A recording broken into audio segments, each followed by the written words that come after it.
Her husband and daughter shut her out for a month, so she chose to leave. 5 years later, he called and asked her to attend their daughter's wedding. She went, not knowing what to expect. When he saw her there, his hands began to shake, and she finally understood the power of walking away. Hi, my beautiful family. May the Almighty cover you with endless mercy, bless your homes with peace, and crown your hearts with strength that never fades. May He grant every woman dignity that cannot be shaken, every man wisdom that inspires, and every child joy that lights the world. May sickness never touch you, may sorrow never hold you, and may your days shine brighter than the stars.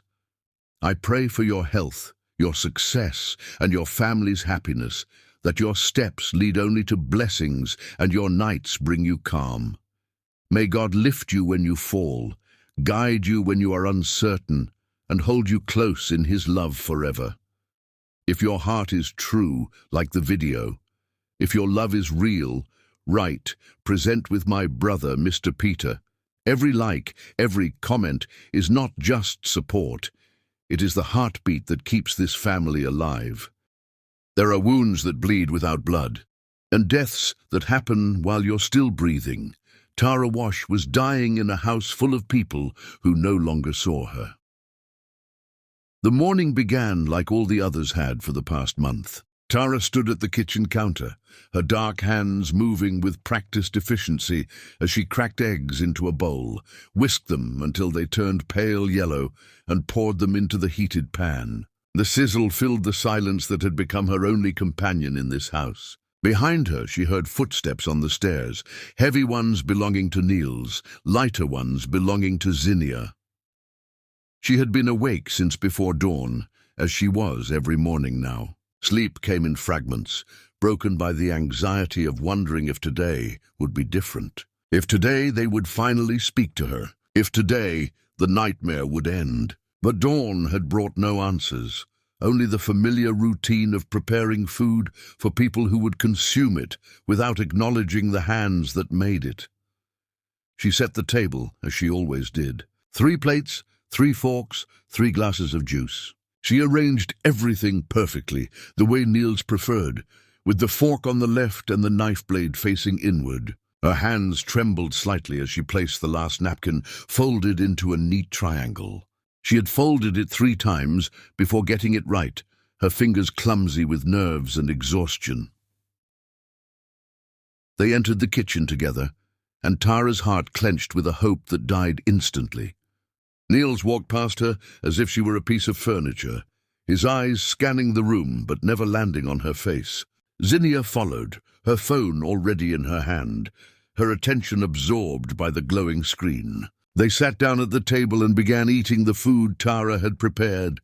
Not a word, not a glance, not even the basic courtesy of acknowledgement. Tara stood by the counter, her hands gripping the edge until her knuckles turned ashen. She watched them eat, watched them exist in her space as if she had already vanished. Niels reached for the salt without asking. Zinnia poured herself more juice without thanking. They chewed, they swallowed, they breathed the same air she breathed, and yet she was invisible. She had memorized every detail of these mornings. The way Niels's jaw moved when he chewed, the way Zinnia's thumb scrolled endlessly across her phone screen, the sound of forks against plates, the absence of conversation. Every detail was burned into her memory like a scar. "I was thinking," Tara said softly, her voice barely above a whisper. "Maybe we could talk about what's happening. Whatever I did, whatever hurt you both, I want to fix it." "Nothing." Niels lifted his fork to his mouth. Zinnia scrolled on her phone. The silence pressed against Tara's chest like a physical weight, making it hard to breathe. "Please," Tara tried again, her voice cracking now. "Just tell me what I did wrong." Zinnia stood up, leaving half her food on the plate, and walked out of the kitchen without a single glance in her mother's direction. Niels followed soon after, wiping his mouth with the napkin Tara had folded, placing it on the table, and disappearing into his study. The door closed with a soft click that sounded like a gunshot in Tara's ears. She stood there alone, surrounded by the dishes they'd used and abandoned. Her reflection stared back at her from the darkened window above the sink, a woman with tired eyes and shoulders that had begun to curve inward, as if her body was trying to make itself smaller, trying to take up less space in a home that no longer wanted her. This was day 23. She knew because she had been counting, each day marked in her mind like a prisoner, marking time on a cell wall. The days bled into each other after that, each one a carbon copy of the last. Tara would wake before dawn, her body conditioned to service even in sleep. She would prepare breakfast, and they would eat it in silence. She would clean the house, and they would move through it as if she were a ghost. She would cook dinner, and they would consume it without tasting, without seeing, without acknowledging the hands that had made it possible. She had tried everything. She had left notes on the counter, simple messages like "I love you" or "Please talk to me," but they remained unread, eventually thrown away with the day's trash. She had stood in doorways, blocking their path, hoping to force a confrontation. They simply waited for her to move, their faces blank, their eyes looking through her rather than at her. She had even tried anger, raising her voice, demanding they acknowledge her presence. But her words had fallen into the void of their silence, swallowed up without causing even a ripple. On day 27, Tara tried something different. She positioned herself directly in Niels's path as he came down the stairs, forcing him to see her, forcing him to respond. Her heart hammered in her chest as she watched him descend, each step bringing him closer to collision, closer to having to acknowledge that she existed. He stopped.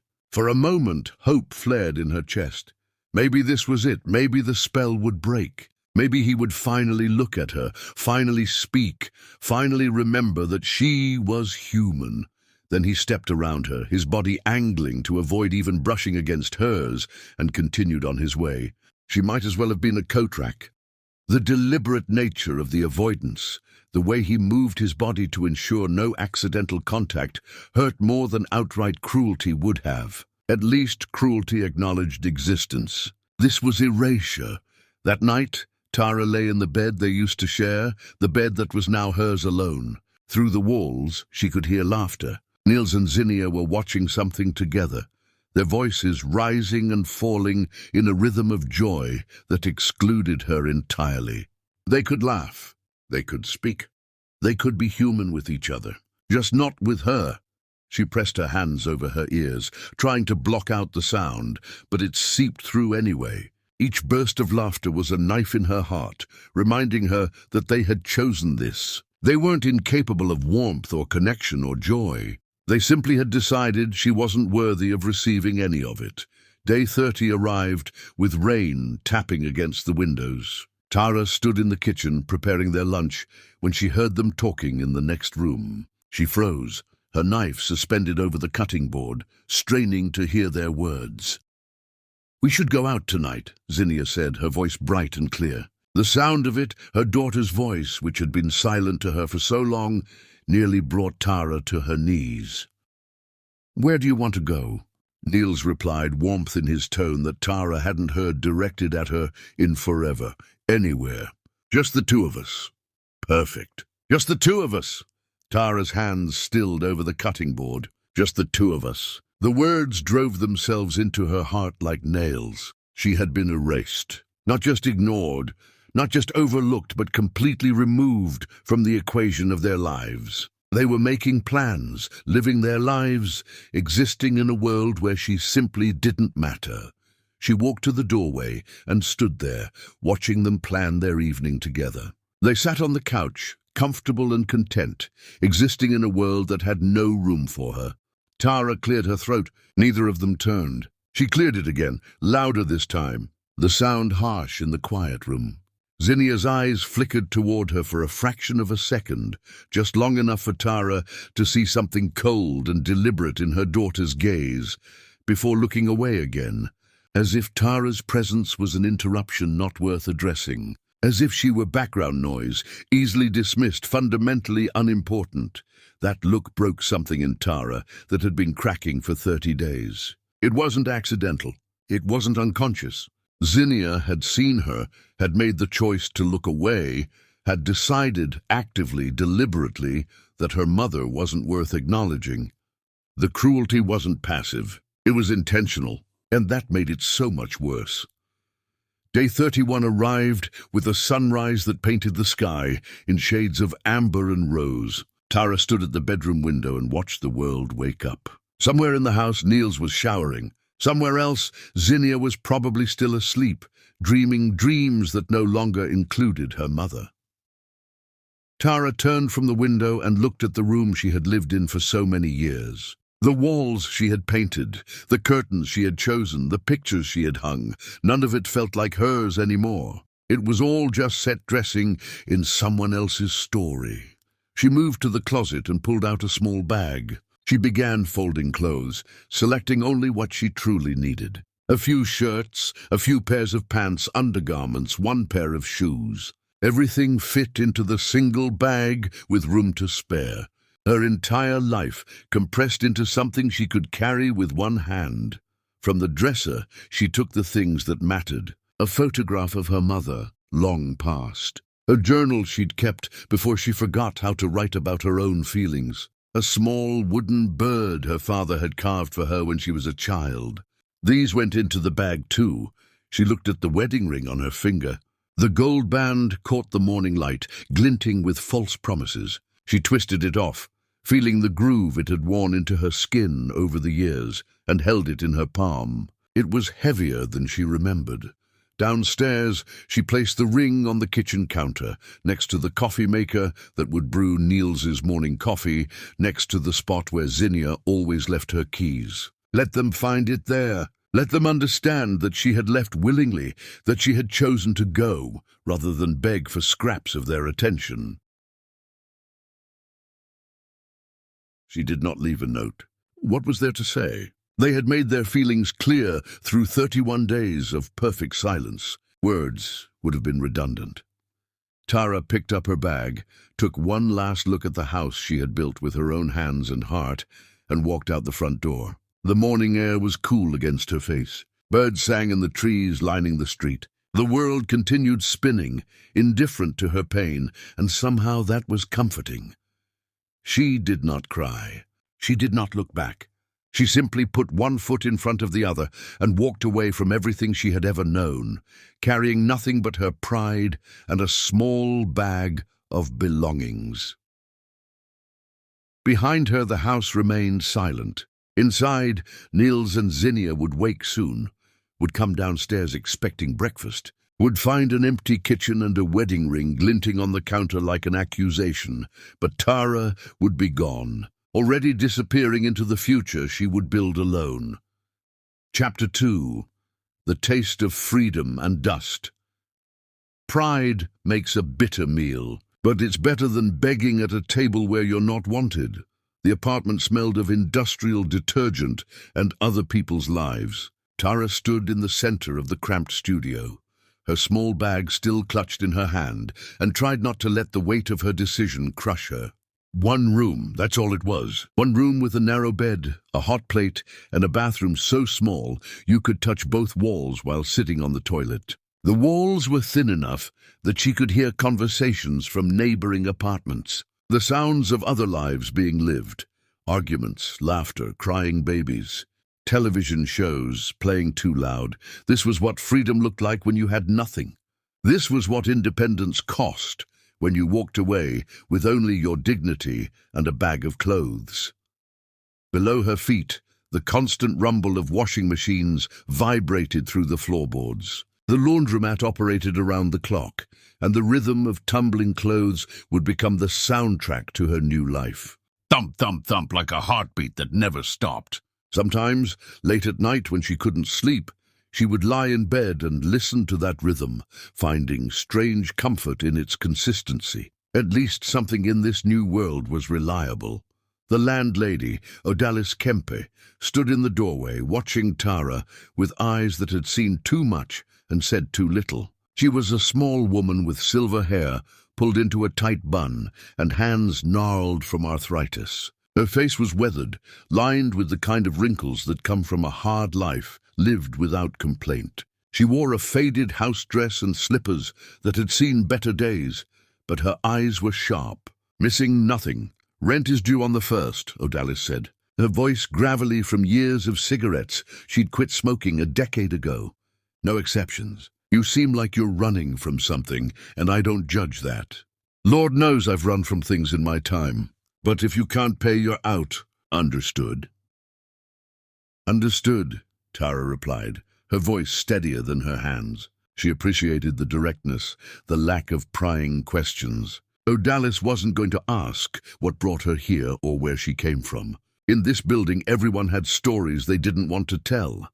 Odalis nodded once, a sharp, decisive movement, and left, her footsteps creaking down the wooden stairs. The door closed, and Tara was alone in a space that cost more than she had and offered less than she needed. She set her bag on the bed and sank down beside it. The mattress was thin, lumpy, and smelled faintly of mildew and the lives of previous tenants who had come and gone. Through the window, she could see the alley below, dumpsters overflowing with trash, a stray cat picking through the remains of someone's discarded meal. This was her view now. This was her kingdom. No manicured lawns, no flower gardens tended by professional landscapers, no sweeping driveways. Just concrete and garbage and the harsh reality of what it meant to start over with nothing. For the first time since leaving, tears threatened to come, but Tara swallowed them back. She had not cried when they ignored her, had not cried when she walked away, and she would not cry now. Tears were a luxury she could not afford. Tears required the safety of knowing someone might comfort you, and she had no one. Crying alone in this room would accomplish nothing except making her eyes puffy and her nose red, and she needed to look presentable for job hunting. By evening, Tara had unpacked her bag and secured her first job. The diner on the corner needed a dishwasher for the overnight shift. She had walked in, still carrying the confidence of someone who used to host dinner parties, who used to manage a household, who used to be someone. The manager, a tired-looking man with a stained apron and suspicious eyes, looked her up and down with the practiced assessment of someone who had hired and fired hundreds of desperate people. "You ever washed dishes before?" he asked, his voice flat and uninterested. He was eating a sandwich while he interviewed her, not bothering with the pretense that this was anything important. "I've washed dishes my whole life," Tara answered truthfully. She didn't mention that those dishes had been fine china, that the kitchens had been spacious and modern, that she'd never had to scrub industrial pots caked with burned food. Night shift starts at midnight, ends at 7. Pay is minimal. You okay with that? I'm okay with that. She would have been okay with anything at that point. Beggars couldn't be choosers, and she was definitely a beggar now, no matter how straight she held her spine. He hired her on the spot. No questions about references or past employment. No curiosity about why a woman who carried herself with dignity would be desperate for such work. That was the mercy of places like this. They didn't ask because they didn't want to know. Everyone working these jobs had a story, and none of them were happy ones. That night, Tara stood at an industrial sink with water so hot it turned her hands red. She scrubbed plates crusted with egg yolk, scraped pans caked with burnt grease, and rinsed glasses smeared with lipstick prints. Around her, the kitchen staff shouted orders, dropped pans, cursed at each other with a familiarity that spoke of years working side by side. She was invisible here too, but it was a different kind of invisible. Here it didn't matter if they saw her. Here, she was paid for her labor, not expected to give it freely and then disappear. The work destroyed her hands. By the end of the first week, her palms had cracked and bled from the chemicals and heat. She wrapped them in bandages and kept working. By the end of the second week, calluses began to form, tough, ugly patches of skin that marked her as someone who had fallen from grace into necessity. One job was not enough. The rent swallowed most of what she earned, leaving almost nothing for food. Tara found a second job cleaning houses for wealthy families who wanted their homes spotless but didn't want to see the people who made them that way. She scrubbed their toilets, mopped their floors, dusted their expensive furniture, and left before they came home. Some left her payment on the counter with a terse note. Some left nothing, forcing her to call and ask, her voice small and apologetic. A third job came next. Weekend cashier at a grocery store where she bagged food she couldn't afford to buy. She watched customers load their carts with fresh vegetables, quality meat, bakery bread, and she went home to eat instant noodles and stale crackers she found on clearance. The exhaustion was crushing. Sleep became something she did in fragments, collapsing on her lumpy mattress between shifts, waking to alarms that felt like violence, dragging herself to the next job and the next. Her body ached constantly. Her feet swelled in shoes that were falling apart. Her back seized up from bending over sinks and scrubbing floors, and standing for hours at the register. But every dollar she earned was hers. Every choice she made was her own. And slowly, painfully, that began to mean something. One night, as Tara climbed the stairs to her apartment, she heard crying coming from her own door. She stopped, confused, until she realized the sound was coming from her own throat. She had been crying without knowing it, tears running down her face while her mind was elsewhere, stuck in survival mode. Her body was weeping, even though her conscious mind refused to acknowledge the pain. She unlocked the door and stepped inside, and there, on the floor in front of her door, sat a container of soup. It was still warm, steam rising from under the lid. A small note in shaky handwriting read, "You're not as alone as you think." Oh. Tara picked up the container and held it against her chest. The warmth seeped through the plastic into her hands, into her arms, into the cold, hollow place in her chest where hope used to live. She sat on the floor right there, not bothering with the chair or the bed, just dropping down where she stood.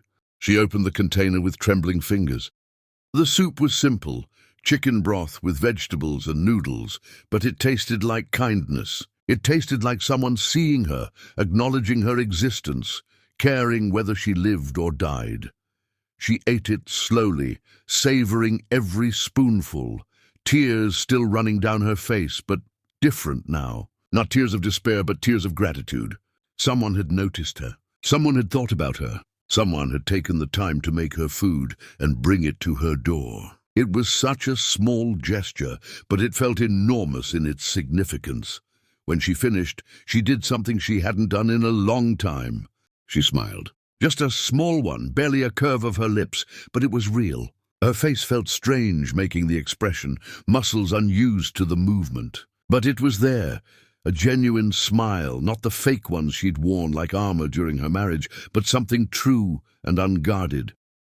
Days turned into weeks, weeks into months. Tara's body adapted to the work, growing stronger even as it wore down. Her hands became instruments of labor, rough and capable. Her back learned to endure. Her feet toughened. She made no friends, attended no gatherings, sought no comfort from others. The people from her old life had vanished the moment she walked away. No calls, no messages, no concern for where she had gone or whether she was alive. The church congregation she had served for years never reached out. The neighbors she had smiled at for decades never knocked on her door. She had been erased from their lives as thoroughly as Niels and Zinnia had erased her from theirs. But Odalis checked on her. The old woman never asked questions, never pried into Tara's past, never offered unwanted advice. She simply appeared occasionally with containers of food, or knocked on the door to ask if Tara needed anything, or sat on the stairs and shared coffee in comfortable silence. "You're stronger than you look," Odalis said one morning, her eyes sharp despite their age. "I don't feel strong," Tara admitted. "Strength isn't about feeling. It's about continuing when you have every reason to quit." The months accumulated. Tara learned which customers at the diner tipped and which didn't. She learned which houses were easy to clean and which required hours of backbreaking work. She learned to stretch food to last longer, to repair clothes instead of buying new ones, to find joy in tiny things like a bird singing outside her window or the way the light caught dust motes in the afternoon. She never called Niels. She never tried to reach Zinnia. The silence that had driven her away became the armor that protected her from going back. Sometimes late at night, she wondered if they missed her. Sometimes she wondered if they even noticed she was gone. And sometimes, in her darkest moments, she wondered if she had made a terrible mistake. But then morning would come, and she would get up, and she would go to work, and she would survive another day on her own terms. And that had to be enough, because the alternative, returning to a house where she was less than nothing, was worse than any hardship she faced. Now, Tara Wash had been many things in her: life, wife, mother, homemaker, invisible woman. But now, scrubbing dishes at midnight in a greasy diner, her hands raw and her body exhausted, she was becoming something new. Something she didn't have a name for yet. But it felt like the beginning of freedom. And freedom tasted bitter and sweet all at once. Chapter 3. 5 years and 1 phone call. Time doesn't heal all wounds, but it teaches you which ones you can live with. The garden smelled of earth and possibility. Tara knelt in the dirt outside her small rental house, her hands working the soil with practiced ease. The morning sun warmed her back, and somewhere nearby a neighbor's wind chimes sang softly in the breeze. She had been living here for almost 3 years now, in this tiny house with its postage stamp yard, and she had made it hers in ways the big house with Niels never truly was. Every plant here she had chosen, every stone in the path she had placed, every decision about what grew and what didn't was hers alone. There was power in that, quiet, humble power that came from building something with your own hands and watching it flourish. The tomato plants were heavy with fruit, red and orange globes hanging from their vines. She had planted them from seedlings, had staked them herself when they grew too tall, had picked off the hornworms that tried to destroy them. The herbs grew in neat rows: basil, oregano, thyme, cilantro, each one planted at just the right time, each one thriving under her care. She used them in her cooking, giving flavor to the simple meals she prepared for herself. And along the fence, she had planted flowers, zinnias. She had bought the seeds before reading the name on the packet, and when she saw it, her hand had frozen over the cash register at the garden center. Zinnia, her daughter's name printed there in cheerful letters, mocking her loss. She had almost put them back, almost walked away, almost let the pain of the association stop her from having something beautiful. But then something stubborn in her said no. The flowers were beautiful. They belonged in her garden, and just because they shared a name with someone who had hurt her didn't mean they should be denied the chance to bloom. Maybe that was true for her daughter too. Maybe Zinnia, the person, deserved a chance to grow beyond the mistakes she'd made, even if Tara wasn't ready to be part of that growth. So she planted them, and they grew, and now they lined her fence in shades of pink and orange and red. Every morning she looked at them and felt a complicated mix of pain and pride. They were both a reminder and a rebellion, a wound and a healing. They existed in the space between her past and her present, refusing to be only one thing.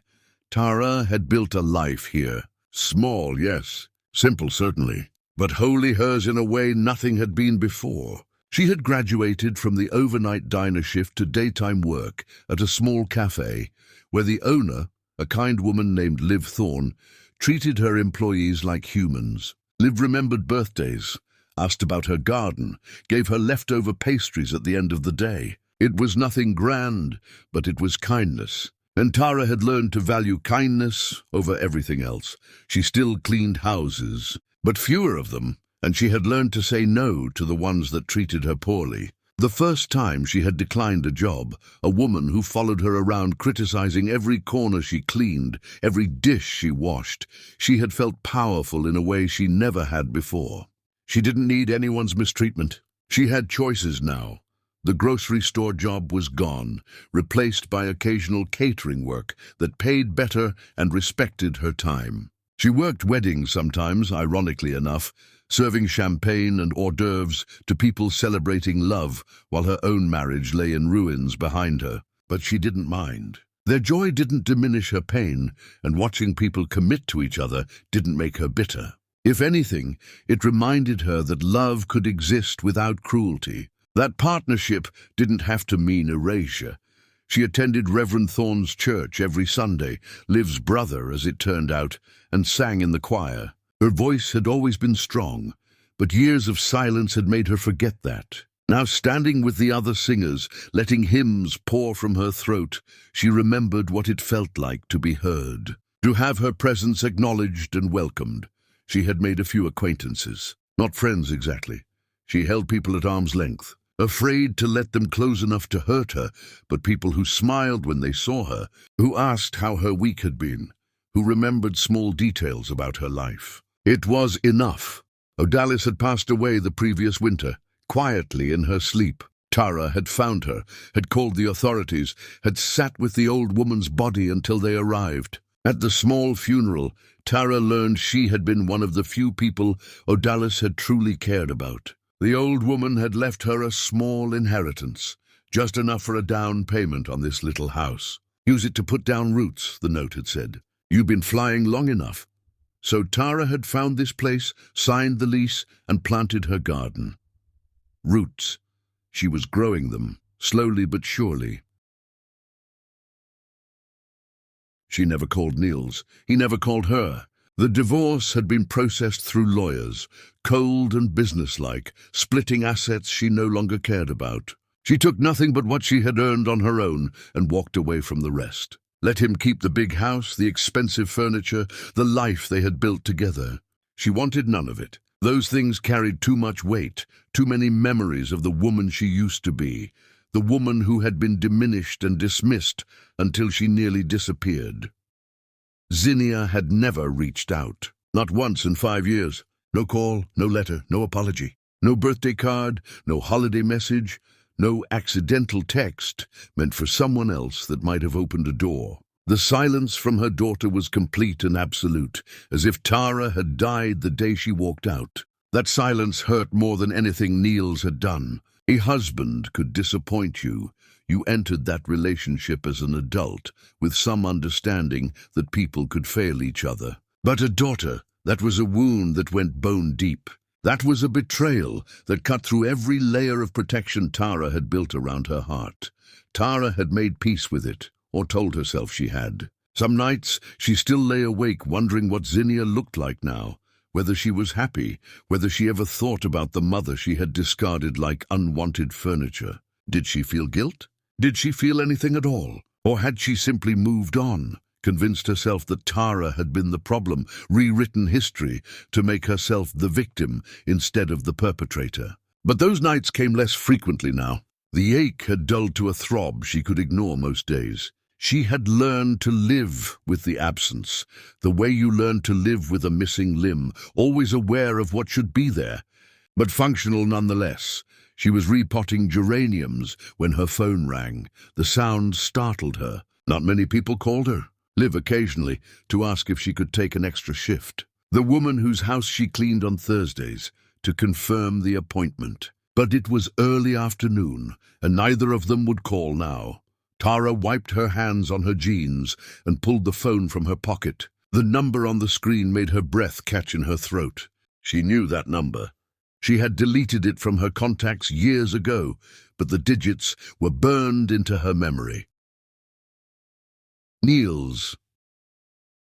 Her thumb hovered over the decline button. She should ignore it. She should let it go to voicemail. She should throw the phone in the dirt and go back to her flowers. But something, curiosity maybe, or the ghost of who she used to be, made her answer. Hello? Her voice was steady, giving nothing away. There was silence on the other end, just breathing. For a moment she thought it was a pocket dial, or a mistake. Then his voice came through, and it was like hearing a stranger. Tara, just her name, spoken like a question and an answer all at once. She said nothing. Waited. He cleared his throat. I know I have no right to call you. I know that. Then why are you calling? Her tone was neutral, neither warm nor cold. Another pause. She could hear him struggling, could picture him on the other end of the line, trying to find words that wouldn't exist, no matter how long he searched. Zinnia is getting married. The words hit her like a physical blow. Married. Her daughter was getting married. And Tara hadn't known she was even seeing anyone. Hadn't known anything about her life for 5 years. "Congratulations," Tara said flatly. "She wants you to come." His voice cracked slightly. "To the wedding. She wants you there." Tara almost laughed. "Almost. Does she?" "Yes." "Then why isn't she calling to ask me herself?" Silence. That told her everything she needed to know. Zinnia hadn't asked him to call. This was Nils's idea. Maybe Zinnia didn't even know he was calling. "She's afraid to call you," Nils said finally, his voice barely above a whisper. "She's afraid." Tara's voice sharpened. "She shut me out of her life. She treated me like I was nothing. And now she's afraid." "Yes," a pause. "We both are." Tara closed her eyes. The sun was warm on her face. The wind chimes sang. Her garden grew around her, proof that she had survived and thrived without them. "Please." The word broke something in Nils's voice. "Please, Tara, come to the wedding." "I'm asking you. No, I'm begging you." "Why would I do that?" She kept her voice even, but her hands were shaking. "Because," he struggled, "because despite everything, she's still your daughter. And maybe you need to see this. Maybe we all need you to see this." "See what?" "See who we became without you." His voice was thick with something, regret maybe, or sorrow. "Please, I know I don't deserve to ask, but I'm asking anyway." Tara stood in her garden, phone pressed to her ear, and felt the weight of 5 years pressing down on her. She should say no, should hang up, should protect herself from more pain, but a small voice whispered, "Go, not for them, for yourself." "When?" The word came out before she could stop it. She heard him exhale, shaky and relieved. He gave her the date, the time, the location. She listened without writing anything down. She would remember. Her memory was good for wounds. "Thank you," Niels said, his voice breaking. "Thank you, Tara." She ended the call without responding and stood there holding her phone, staring at her zinnias. They swayed in the breeze, beautiful and indifferent to the turmoil in her chest. Zinnia was getting married. Her daughter was getting married, and Tara hadn't been there for any of it, hadn't helped pick the dress, hadn't given advice about marriage, hadn't been part of any of the moments leading to this day. She could still say no, could decide not to go, could protect herself from walking back into a world that had rejected her, but something in her needed to see this, needed to see them, needed to show them the woman she had become in their absence. Tara knelt back down in the dirt and continued repotting her flowers. Her hands worked automatically while her mind spun with the decision she had just made. She would go to this wedding. She would walk into that hall, and she would show them exactly what they had thrown away. Chapter 4. Return to the battlefield. Sometimes you have to walk back into the fire to prove to yourself you won't burn. The dress hung in Tara's closet like a question she wasn't sure she wanted to answer. Deep wine-colored fabric that caught the light when she moved. She had found it at a small boutique run by a woman named Petra Voss, who had taken one look at Tara and said, "You're going somewhere you don't want to go, but you're going anyway." "How did you know?" Tara had asked. "I've seen that look before. The look of a woman preparing for battle." Petra had pulled the dress from a rack. "This is armor. Wear it." Now, standing in front of her mirror, Tara smoothed the fabric over her hips and studied her reflection. She looked different from the woman who had walked out 5 years ago. Her face had lost its softness, gained definition. Her eyes held something new, not hardness exactly, but strength. The kind that comes from surviving what should have destroyed you. She had practiced this, practiced her face in the mirror, neutralizing every expression, removing every vulnerability. She would walk in calm. She would stand strong. She would show them nothing that could be used against her. The night before had been sleepless.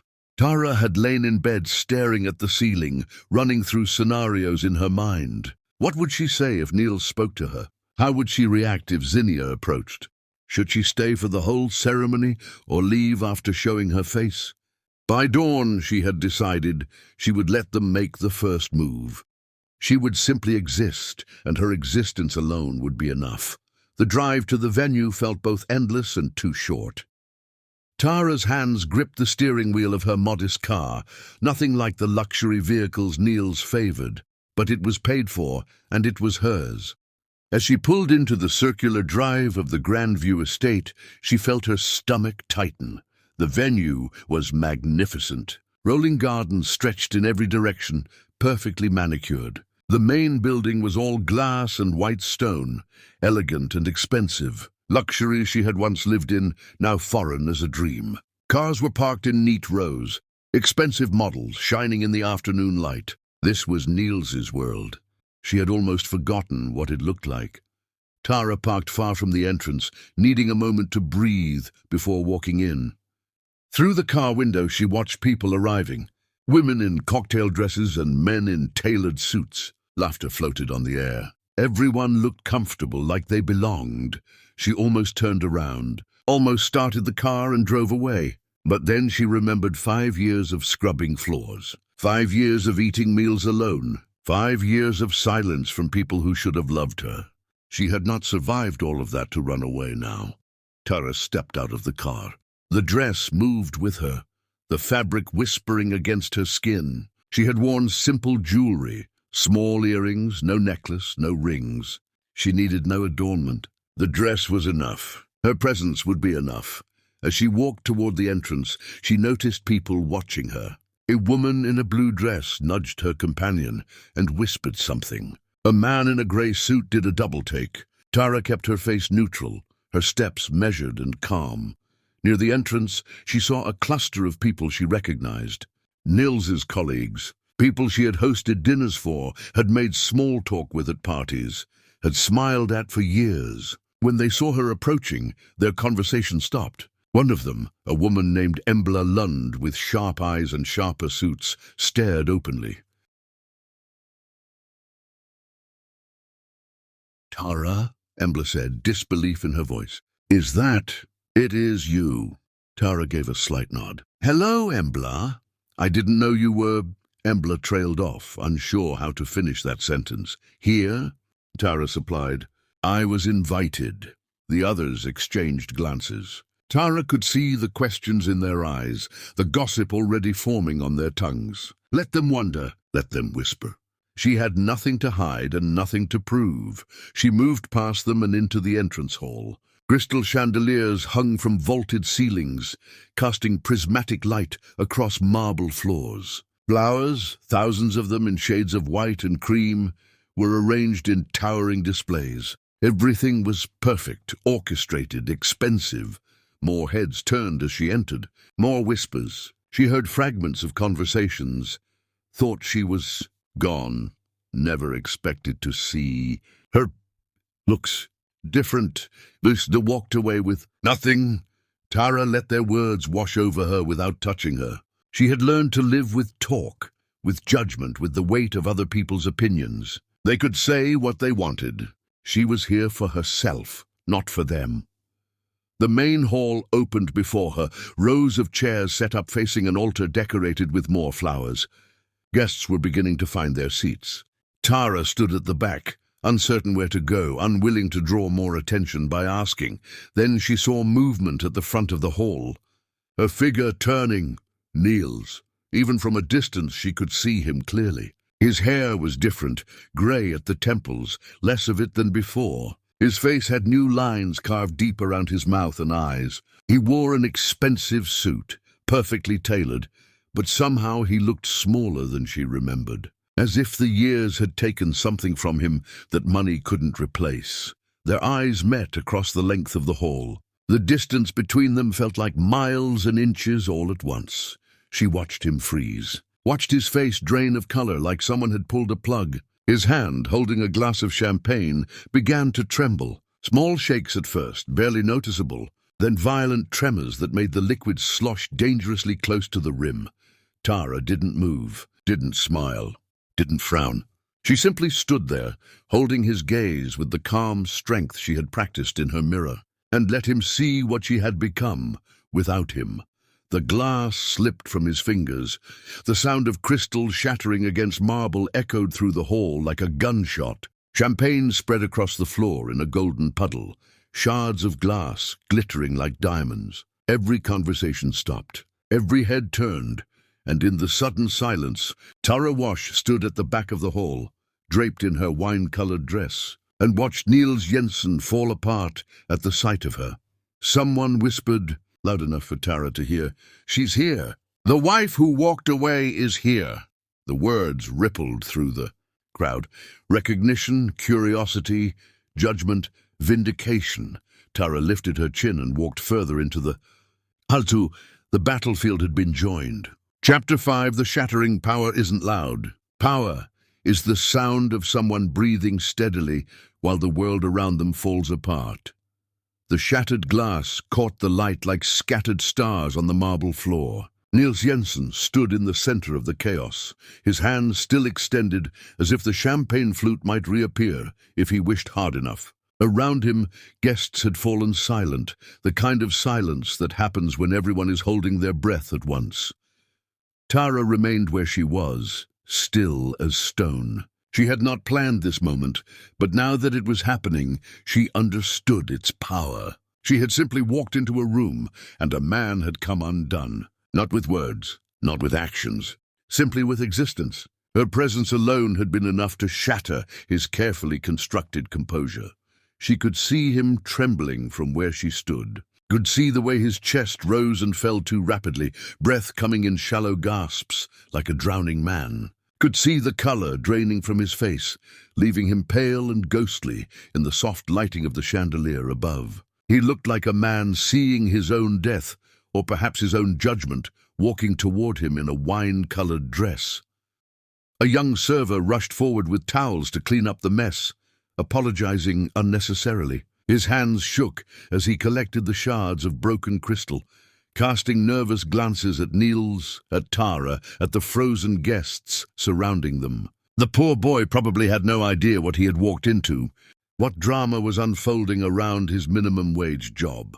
Embla Lund moved toward Niels, her hand reaching for his elbow, concern written across her sharp features. She was a woman who prided herself on reading situations, on knowing what to do, on maintaining control. But even she looked uncertain now, caught off guard by the intensity of Niels's reaction. "Niels," she said quietly, her voice low and urgent, "are you all right?" He didn't answer. Couldn't answer. His eyes remained locked on Tara, wide and haunted, like a man seeing his own ghost, like someone confronting the walking evidence of his worst sins. His jaw worked soundlessly, trying to form words that wouldn't come. His hands, usually so steady and sure, curled into fists at his sides, as if he needed something to grip to keep himself from falling apart completely. The guests around them whispered and shifted, uncomfortable witnesses to something private and devastating. Some looked away, embarrassed to be watching. Others stared openly, unable to tear their eyes from the spectacle. A few pulled out phones, though Embla shot them such sharp looks that they quickly put them away again. This was not a moment for social media. This was something raw and real and painful. Tara took 3 steps forward. Just 3. Enough to be closer, to be more real, to make him understand that she was not a hallucination or a memory. She was flesh and blood in here. Each step echoed in the silent hall, her heels clicking against marble like a countdown. With each step, Niels seemed to shrink a little more, as if her proximity was physically diminishing him. Niels's mouth opened, then closed. His hands trembled at his sides. She watched him try to compose himself, watched him reach for the authority he usually wore like armor, watched him fail. The mask was slipping, cracking, falling away piece by piece. The man everyone feared, the man who commanded rooms with his presence, was falling apart at the sight of the woman he had tried to erase. Tara. He finally spoke her name, and it came out broken, barely recognizable as a word. His voice cracked on the 2 syllables, making them sound like a question and a plea and an accusation all at once. She said nothing. Her silence was a weapon she had learned to wield with precision. In the month he had given her nothing but silence, she had learned its power. She had learned how it could cut deeper than words, how it could fill a space more completely than conversation. Now she turned that weapon back on him. and he crumbled under its weight. "You came," he continued, his voice stronger, but still fractured at the edges, still carrying the tremor of a man barely holding himself together. "I didn't think. I wasn't sure." "You asked me to come," Tara replied, her tone neutral and measured, giving nothing away. No warmth, no coldness, just facts, delivered with the precision of a surgeon making an incision. "So I came." Around them the hall had begun to move again. People returned to their conversations, but their attention remained on the drama unfolding in their midst. They pretended to talk about other things, but their eyes kept sliding back, hungry for the next development. The server finished cleaning up the broken glass and disappeared, probably grateful to escape the tension that hung in the air like smoke. Embla stepped back, giving them space but watching carefully, her sharp eyes taking in every detail. She was already cataloguing this moment, Tara could tell, already understanding its significance, already calculating what it meant for the carefully ordered world she inhabited. Niels looked at Tara the way a drowning man looks at land, desperate, disbelieving, terrified that it might disappear if he looked away. His eyes traveled over her face, taking in the changes 5 years had wrought. The new lines around her eyes, the strength in her jaw, the way she held herself, straight-backed and proud, no longer curving inward to make herself smaller. "You look." He struggled to find the word, his mind clearly racing through options and finding all of them inadequate. "Different. I am different," Tara said simply. The words carried weight, carried truth, carried the echo of 5 years of transformation he had not witnessed. "I can see that." His eyes continued their journey across her features, and she could see the moment realization hit him that this wasn't just a superficial change, that the woman standing before him was fundamentally altered, rebuilt from the ruins he had left behind. "You look strong." "I had to be." The words landed like a slap, and she meant them to. The words landed like a slap. Niels flinched, his jaw tightening. He glanced around, suddenly aware of how many people were watching them, how public this moment had become. "Can we talk?" he asked. "Somewhere private." No." The word was firm and final. "Please, Tara, there are things I need to say to you." "Then say them here." "I have nothing to hide from these people." "Do you?" His face paled further. She could see him calculating, weighing what he wanted to say against what he was willing to say in front of an audience. The math wasn't working in his favor. Before he could respond, movement at the front of the hall drew everyone's attention. The ceremony was about to begin. Music started to play, something soft and romantic that Tara didn't recognize. Guests began filing toward their seats, glancing back at Niels and Tara as they moved. "I should find a seat," Tara said, turning to go. "Wait!" Niels's hand shot out, almost grabbing her arm before he caught himself and pulled back. "Please, after the ceremony." "Can we talk after?" Tara looked at him for a long moment, saw the desperation in his eyes, the way his shoulders curved inward, as if his body was collapsing under the weight of something he couldn't carry anymore. "Maybe," she said, giving him nothing concrete. Then she walked away, leaving him standing alone in the middle of the hall. She found a seat in the back row, far from the family section where she presumably would have sat if things were different. An older couple sat beside her, and they nodded politely without recognition. Good. She could observe without being observed.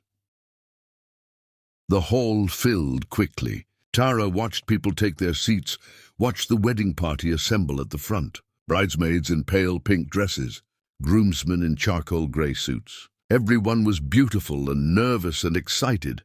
Then the music changed, and everyone stood. Tara rose with them, her heart suddenly pounding. She told herself to breathe, to stay calm, to remember why she was here. But nothing could have prepared her for the moment the doors at the back opened, and she saw her daughter, Zinnia. She looked so much older than Tara remembered, not just physically, though she had certainly grown into a woman. There was something in her bearing, the way she carried herself, that spoke of years Tara hadn't witnessed. Her wedding dress was stunning, livery lace over satin, elegant and simple. Her hair was swept up, revealing the long neck Tara used to kiss when Zinnia was a baby. Zinnia walked down the aisle on Niels's arm, father and daughter moving in sync. Tara watched them approach, watched Zinnia smile at guests as she passed, watched her laugh at something Niels whispered to her. Then Zinnia's eyes swept across the crowd, and she saw Tara. The effect was instantaneous. Her smile vanished. Her steps faltered, causing Niels to stumble slightly beside her. Color drained from her face, leaving her looking pale and shocked beneath her makeup. Her bouquet trembled in her hands.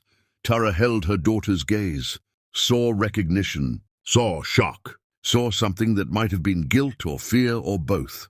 Zinnia's eyes widened further.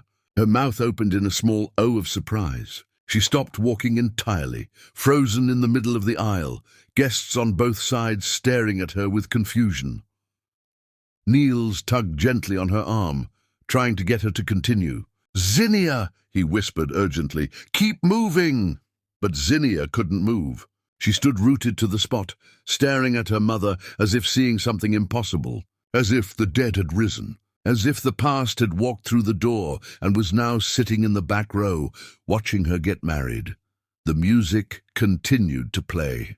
The officiant at the front looked confused. The groom, a tall man with kind eyes whom Tara had never met, craned his neck to see what had caused his bride to stop. "Mom," Zinnia whispered, the word carrying in the silent hall. "You're here." Tara said nothing, gave nothing, just watched her daughter struggle with the reality of her presence. Finally, Niels managed to get Zinnia moving again. They completed their walk down the aisle, but the damage was done. Everyone had seen Zinnia's reaction. Everyone had seen her shock, her fear, her guilt written plainly across her face. When they reached the front, Niels released Zinnia's arm and moved to take his seat in the front row.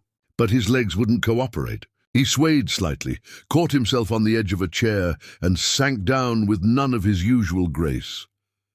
Tara could see his hands shaking even from where she sat, could see how he gripped the chair in front of him, knuckles going white with the effort of holding on. Could see how he kept glancing back toward her, his face a mask of barely contained emotion.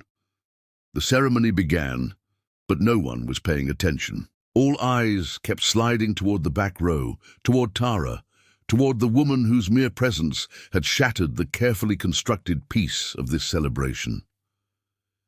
The officiant spoke about love and commitment. The couple exchanged vows. Rings were placed on fingers. But through it all, Tara could feel the weight of attention on her, could feel the hall holding its collective breath, waiting to see what would happen next. She sat perfectly still, her face revealing nothing, her hands folded calmly in her lap. She was the eye of the storm, quiet and centered while chaos swirled around her, and in that moment, everyone watching understood something fundamental. Tara Wash had not come here to beg forgiveness or seek reconciliation. She had come to show them exactly what they had thrown away. She had come to let them see the woman they had tried to erase, standing tall and unbroken despite their best efforts to destroy her. The ceremony concluded. The couple was pronounced married. Applause filled the hall, but it was muted, distracted. As everyone rose to move to the reception, Tara remained seated. She watched Zinnia and her new husband walk back down the aisle, watched them pass her row. Zinnia's eyes found hers again, and this time tears were streaming down her face, ruining her makeup, making her look young and lost. Tara's expression didn't change.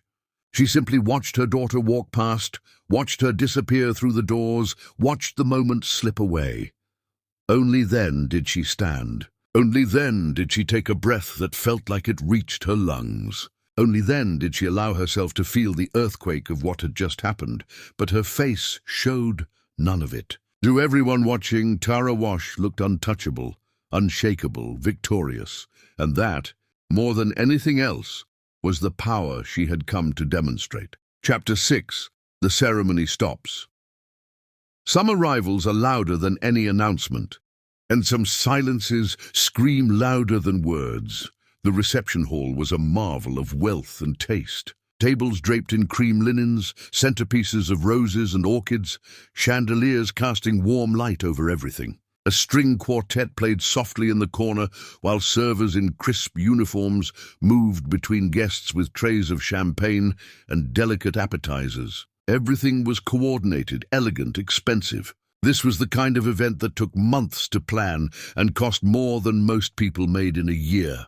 Tara stood just inside the entrance, taking it all in. She had attended events like this before, back when she was Niels's wife, back when she belonged in rooms like these. She remembered standing beside him at fundraisers and galas, smiling at the right people, saying the right things, playing the role of the perfect wife. She had been good at it once, that performance. Now she was a stranger in a familiar world, and the contrast was not lost on her.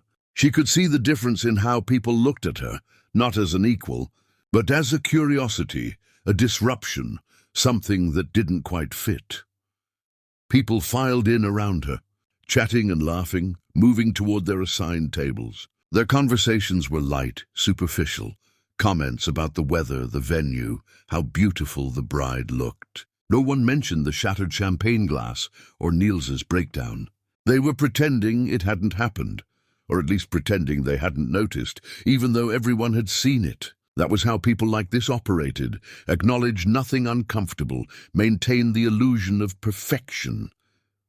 Tara had no table assignment, no place card with her name written in elegant calligraphy. She was here but not here, present but not included. An uninvited guest who had been invited but not prepared for. The wedding planner had clearly not been informed of her attendance, because there was no seat for her, no accommodation made for her presence.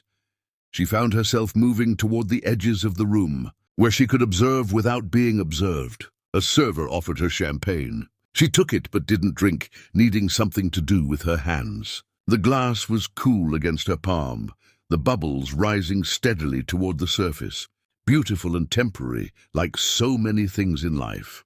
Across the room, she saw Niels. He had been cornered by a group of people, colleagues or friends. She couldn't tell, who were talking at him while he nodded absently. But his attention wasn't on them. His eyes kept scanning the room, searching until they found her. When they did, he stopped pretending to listen and simply stared. Tara met his gaze and held it. She took a small sip of champagne, the bubbles sharp on her tongue, and waited. She would not look away first. She would not be the one to break this silent standoff. She had spent too long being the one who yielded, who accommodated, who made herself smaller for others' comfort. Not anymore. He broke first. Excusing himself from the group, he began moving through the crowd toward her. People tried to stop him, to congratulate him, or ask questions about the ceremony, about the moment when the glass had shattered, about what had happened. But he brushed past them all, his focus singular, his need to reach her overwhelming everything else. Embla Lund stepped into his path, her body blocking his advance. She was small but formidable, and she knew how to use her presence to command attention. "Niels, what are you doing? You need to greet the guests. You need to—" "Not now," he said, his voice raw. There was an edge to it, a desperation that made Embla's eyes widen. "This is your daughter's wedding. You can't just—" "I said not now, Embla." He moved around her and continued toward Tara, leaving Embla standing there with her mouth slightly open, surprised by the forcefulness of his dismissal. In all the years she'd worked with him, he had never spoken to her like that. Embla watched him go, then looked toward Tara with something between curiosity and concern. She approached slowly, as if Tara were a wild animal that might bolt. When she was close enough, she spoke quietly, mindful of the guests around them. "Tara," Embla said when she was close enough, "it's been a long time." "It has. I didn't know you were coming." "I don't think anyone knew." Embla's eyes searched Tara's face, looking for clues, trying to understand what was happening. "Niels knew," Tara said simply. Embla processed this, her sharp mind working through the implications. "How have you been? Where have you been?" "I've wondered about you over the years." "Living," Tara replied. "Surviving. Building a life. I wish I had reached out, Embla said, and she sounded genuine. There was regret in her voice, and it seemed real rather than performative. After you left, I wanted to call, but I didn't know what to say. And then time passed, and it felt too late, and she trailed off, unable to finish the sentence. It's fine, Tara interrupted gently. You don't owe me anything. Still, I'm glad you're here. I think you need to be here. Before Tara could respond, Niels arrived. He looked worse up close. His face was drawn, his eyes red-rimmed, his hands still trembling despite his obvious efforts to control them. Tara, he said again, her name becoming a refrain. We need to talk. About what? About everything. About 5 years ago. About why you're here. He was interrupted by a commotion at the front of the room. Zinnia had entered with her new husband, and the guests broke into applause. But something was wrong. Zinnia wasn't smiling. She stood rigid beside her husband, her face pale, her eyes searching the crowd frantically. When she found Tara, she stopped moving entirely. Her husband said something to her, concerned, but she didn't respond. She just stared at her mother with an expression of such raw emotion that it made several guests uncomfortable. Zinnia, her husband said more urgently, loud enough that people nearby could hear. What's wrong? Zinnia didn't answer. She took a step toward where Tara stood, then another. Her husband tried to hold her back, confused and worried, but she shook him off gently and continued walking. The room fell silent. The string quartet stopped playing. All eyes followed the bride as she crossed the reception hall, her wedding dress whispering against the floor, her veil trailing behind her. Zinnia, don't, Niels said quietly, his voice tight with something Tara couldn't identify. Not here. Not now, but Zinnia wasn't listening to him any more than Tara had listened to him. She walked straight to her mother, stopping just a few feet away. Up close, Tara could see her daughter clearly.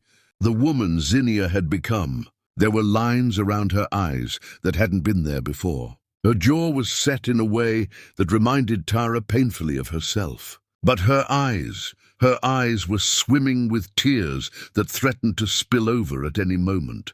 You came, Zinnia whispered. I was invited, Tara replied, her voice neutral.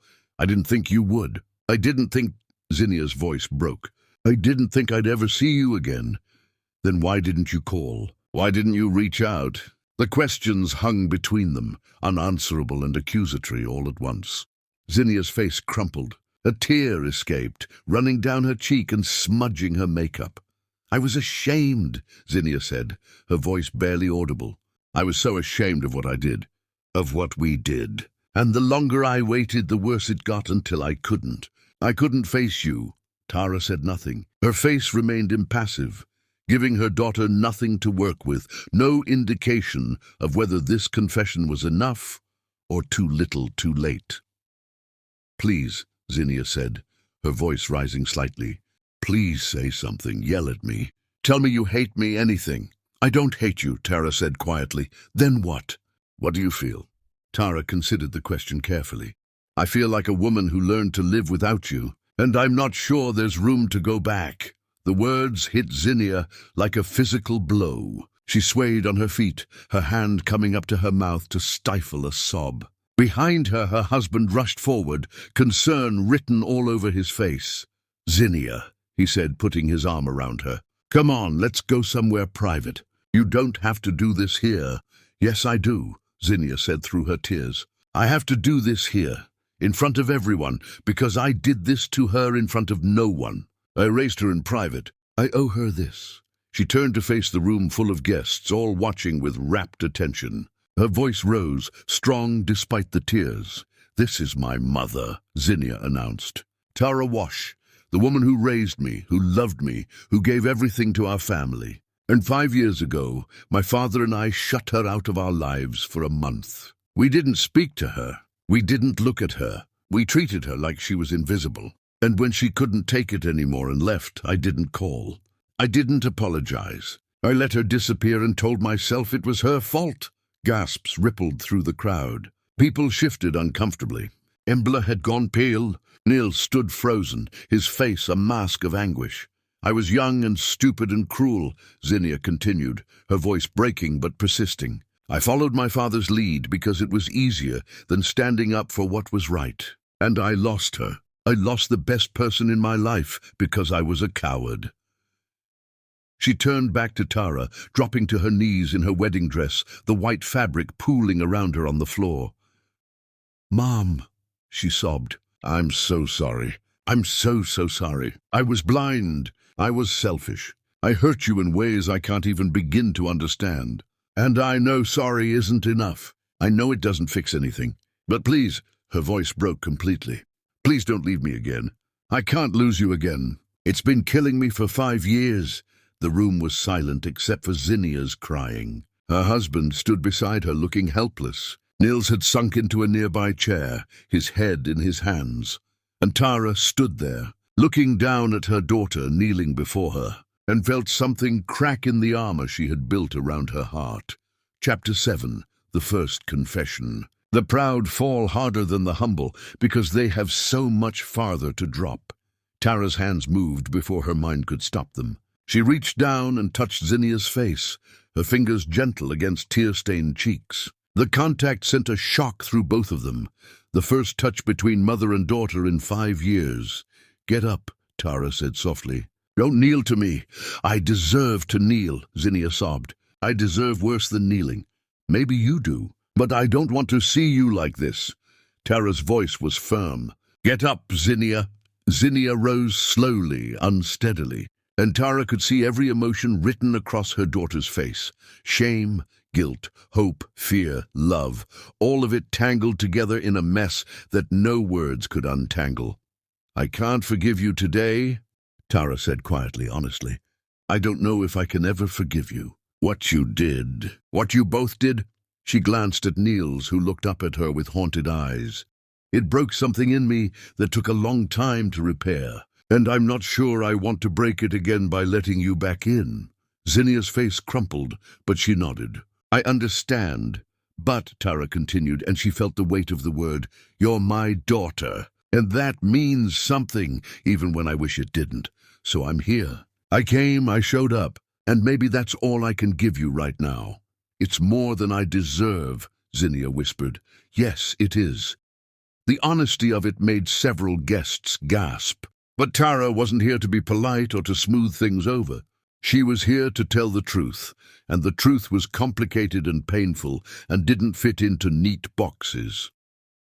Zinnia's husband stepped forward, extending his hand to Tara. "I'm Casper," he said. "Casper Brandt.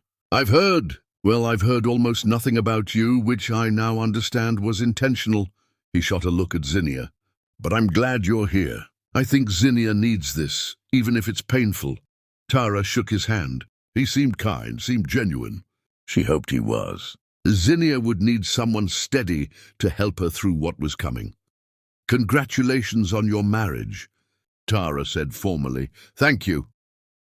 Casper looked between Tara and Zinnia, then said gently, "I'm going to give you two some space. But Zinnia, when you're ready, we should probably greet the guests. They're all staring." He was right. Every person in the room was watching them with undisguised fascination. This was better than any entertainment they could have planned.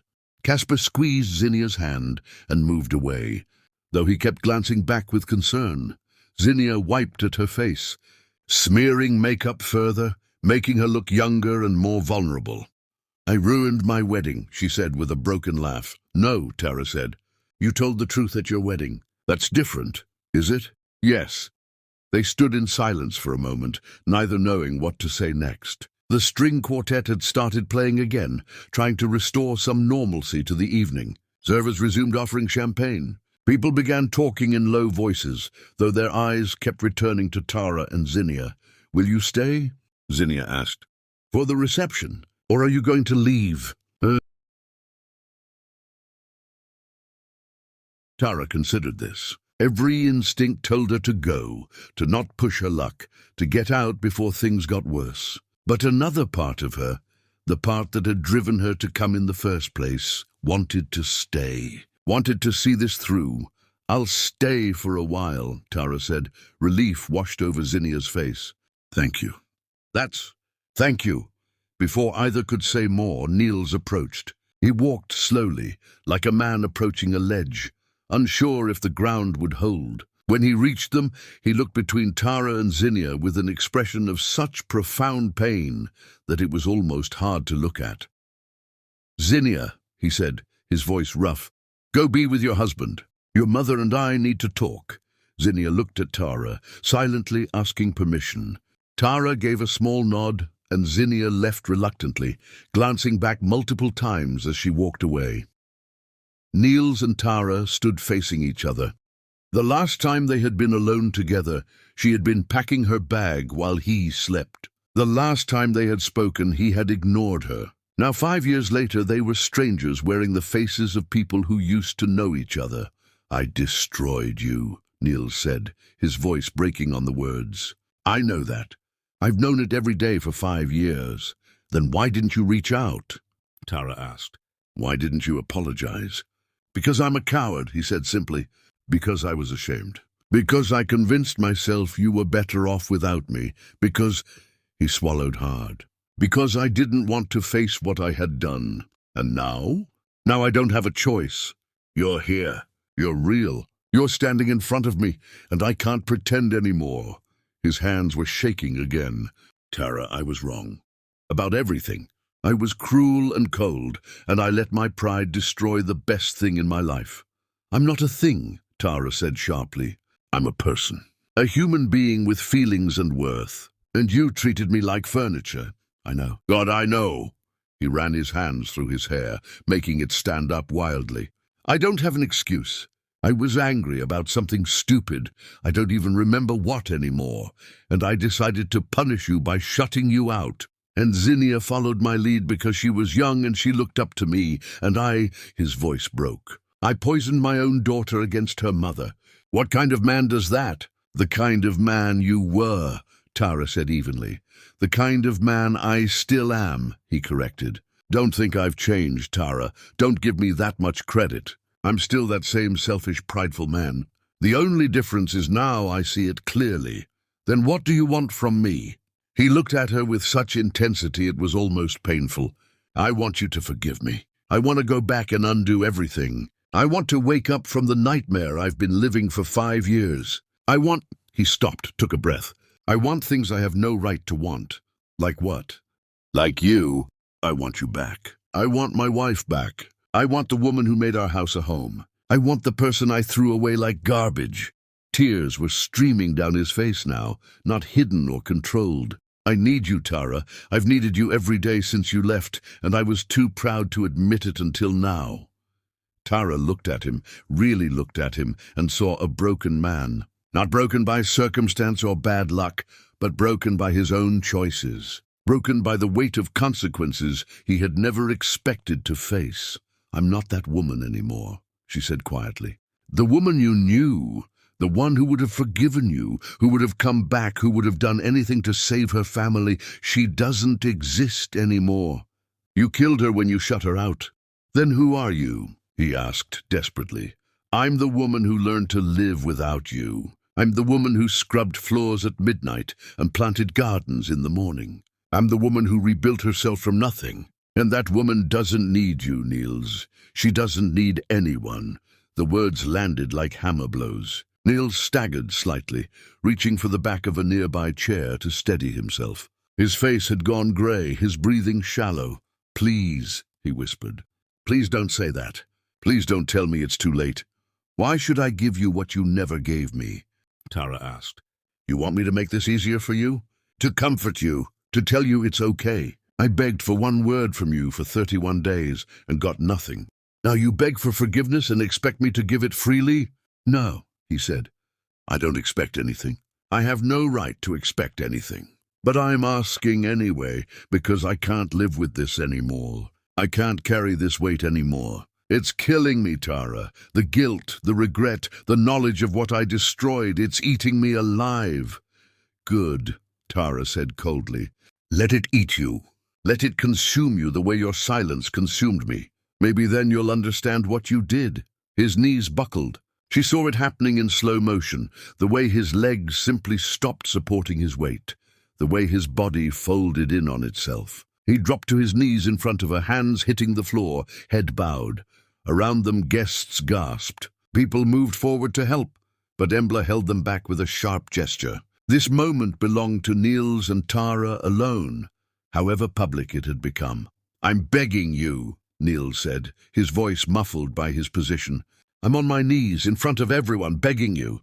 Not for forgiveness, I know I don't deserve that, but for acknowledgement, for the chance to start making amends, for anything you're willing to give me." Tara looked down at him and felt nothing. No satisfaction in seeing him prostrate, no pleasure in his pain, just a cold, empty space where anger used to live. "Get up," she said finally. "Not until you answer me. Not until you give me something.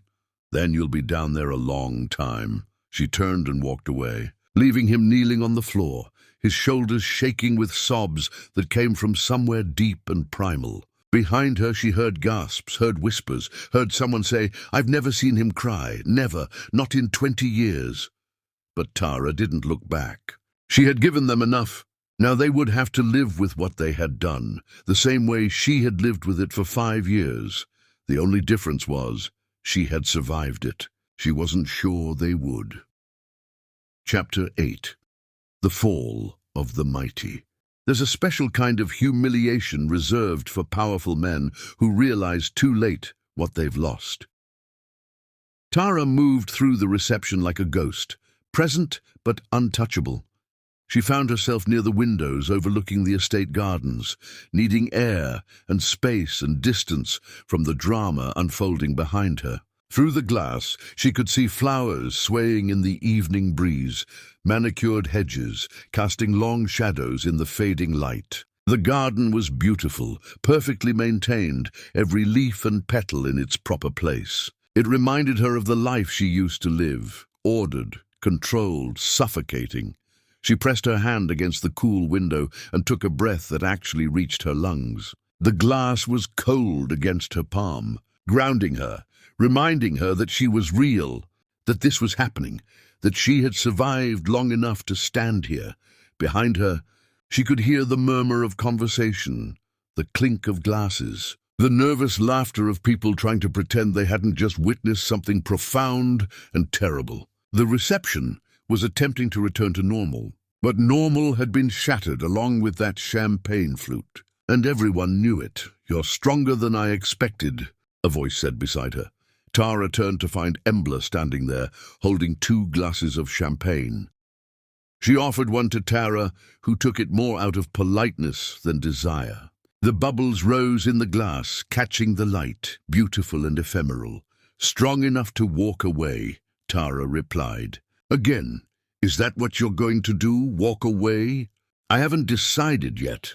The truth of it surprised her.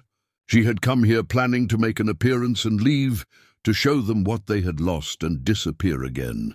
But something was keeping her here, something unfinished that needed resolution. Embla took a sip of her champagne, studying Tara over the rim of the glass, with eyes that missed nothing. "I worked with Niels for 12 years. I've seen him negotiate million-dollar deals without blinking. I've seen him face down competitors who wanted to destroy him. I've seen him handle pressure that would break most people. And I have never, not once, seen him cry." "Everyone cries eventually," Tara said, though she wasn't sure she believed it. Some people seemed immune to tears, as if they had locked their emotions away so completely that nothing could reach them. Not him. He built his entire life around being unbreakable, around never showing weakness, around control. Embla paused, her eyes distant, remembering. "I've seen him fire people without a flicker of emotion. I've seen him lose deals worth fortunes and walk away like it meant nothing. I've seen him attend his own father's funeral with dry eyes. But you—" She looked at Tara with something like awe. "In 5 minutes you took all of that away from him. I didn't do anything. I just showed up." "Exactly," Embla said, and there was a weight to the word. "That's what makes it so powerful. You didn't have to fight or argue or make a scene. You didn't have to say anything profound or do anything dramatic. You just existed and he fell apart. That's real power." They stood in silence for a moment. Behind them, the reception continued its awkward dance between celebration and catastrophe. People kept glancing toward where Niels still knelt on the floor, his body racked with sobs he couldn't control. Some watched with sympathy, others with curiosity, a few with barely concealed satisfaction, perhaps glad to see the mighty brought low. "Someone should help him up," Tara said quietly, though she made no move to do so herself. "No one dares to. They're afraid to touch him when he's like this. Afraid of what it means." Embla looked at Tara, and there was something like understanding in her eyes. "You broke something in him today. Something fundamental. Something that can't be put back together. He broke something in me 5 years ago. Fair is fair. Is it? Fair, I mean." Embla's voice was thoughtful, not judgmental. She wasn't taking sides, just trying to understand. "Does his pain balance out yours? Does watching him suffer heal what he did to you?" Tara considered this honestly, turning the question over in her mind like a stone. "No, nothing balances. Pain doesn't work like that. It's not a scale where suffering on one side cancels out suffering on the other. But at least now he knows what it feels like to be powerless, to be ignored when you're begging for acknowledgement, to stand in a room full of people and feel completely alone. Maybe that's not balance, but it's something. He's been alone for 5 years, Embla said quietly, and there was sadness in her voice. I just don't think he noticed until you left. Some people can be surrounded by others and never feel lonely because they're so wrapped up in themselves. But when you left, it created a hole he couldn't fill. I watched him try. New projects, new pursuits, constantly staying busy. But nothing worked. That's not my problem, Tara said. But there was less conviction in her voice than she intended. No, it's not. Embla finished her champagne, setting the empty glass on a nearby table. For what it's worth, I'm sorry I didn't reach out after you left. I should have. We all should have. But it was easier to follow his narrative that you had abandoned the family, that you were the problem. Easier than questioning him or facing what we all witnessed. What did you witness? Tara asked, curious despite herself. She wanted to know if anyone had seen, if anyone had understood, if her suffering had been visible to anyone besides herself. The month before you left, I came to your house for a meeting. I saw how he treated you, or didn't treat you, like you weren't there, like you were furniture or air or something less than human. Embla's voice grew quiet, heavy with regret. And I saw your face, the way you tried to smile, tried to pretend everything was fine, tried to make yourself smaller. I saw you serve coffee and offer food, and they took it without looking at you, without thanking you, without acknowledging you existed. And I knew something was wrong. I knew something terrible was happening in that house. Why are you telling me this? Tara's voice was barely above a whisper. Because you deserve to know that people saw, that people knew, that what happened to you wasn't invisible, even if we pretended it was. We witnessed your suffering and we did nothing. And that makes us complicit. Embla met Tara's eyes directly. I'm not asking for forgiveness. I just want you to know that your pain was real, was visible, and we chose to look away. That's on us. Tara felt something shift in her chest. Not forgiveness, she wasn't ready for that, but recognition, acknowledgement, someone bearing witness to what she had endured. Thank you, Tara said simply. Embla nodded and moved away, leaving Tara alone with her champagne and her thoughts. Across the room, people had finally gotten Niels to his feet. He stood swaying slightly, his face blotchy and red from crying, his expensive suit rumpled and stained from kneeling on the floor. He looked diminished somehow, as if he had physically shrunk, as if the act of crying, of showing weakness, of admitting his humanity, had actually reduced his physical presence. Several people surrounded him, speaking in low, concerned voices, but he wasn't listening to any of them. His attention was elsewhere. His eyes found Tara across the room. Even from a distance, she could see the desperation in them, the plea written across his features, the raw need for something only she could give. Forgiveness, acknowledgement, absolution, something to ease the weight he was carrying. He moved toward her, shaking off the hands that tried to hold him back. People stepped aside, creating a path, watching with morbid fascination to see what would happen next. It was like watching a car accident in slow motion. Everyone knew it would be terrible, but no one could look away.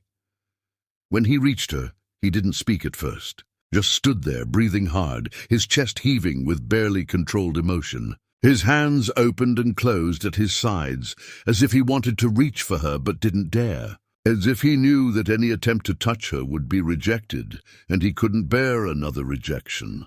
"I loved you," he finally said, his voice raw and scraped clean of pretense. "I need you to know that. Whatever else I did, whatever else I destroyed, I loved you."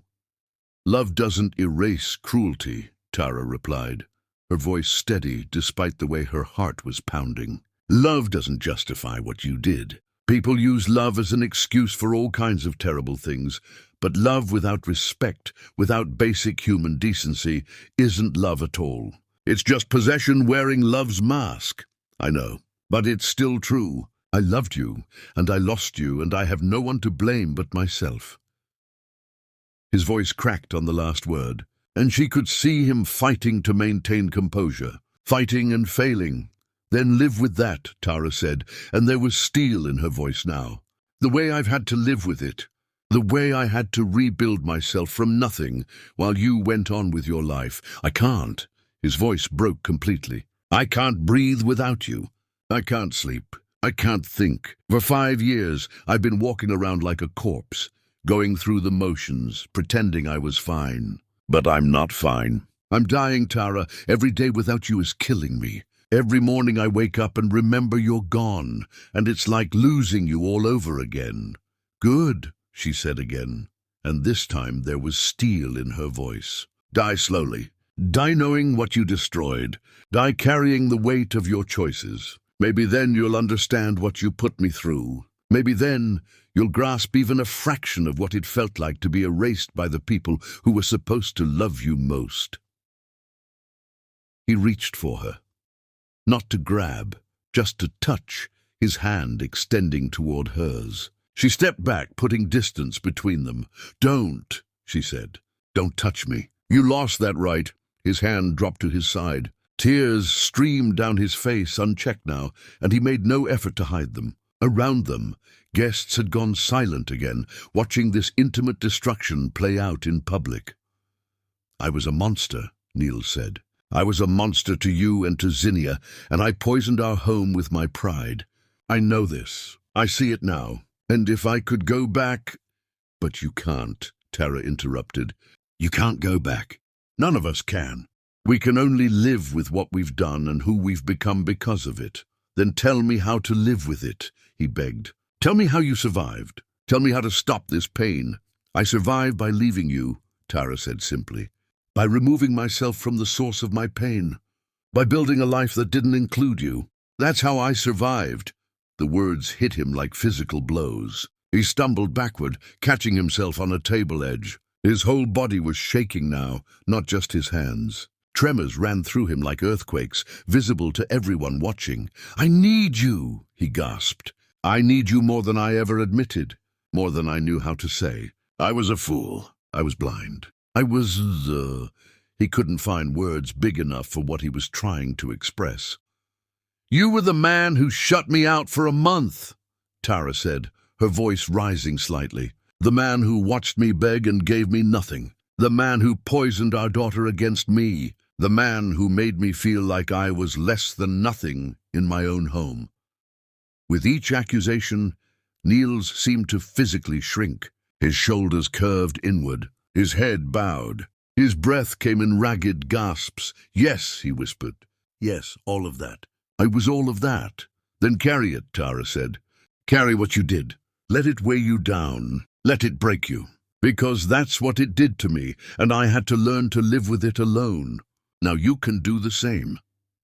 Something in him finally broke completely. His knees gave out again, and this time he didn't try to catch himself. He dropped to the floor at her feet, his hands clutching at the fabric of her dress, his body shaking with sobs so deep they seemed to come from his soul.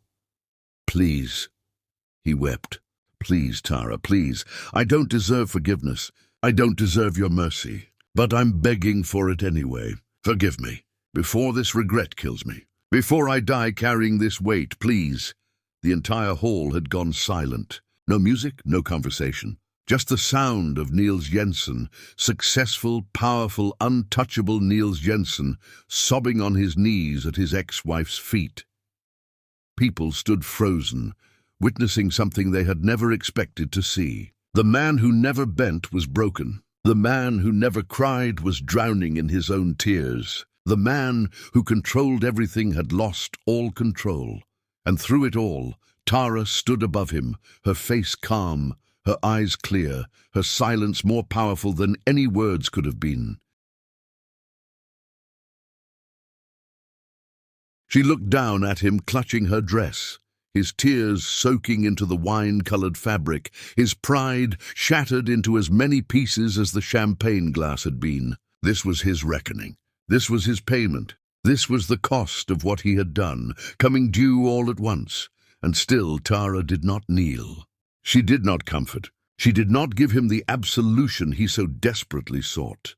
She simply stood there, unbroken, and let him understand exactly what he had lost. Chapter 9. The Daughter's Reckoning.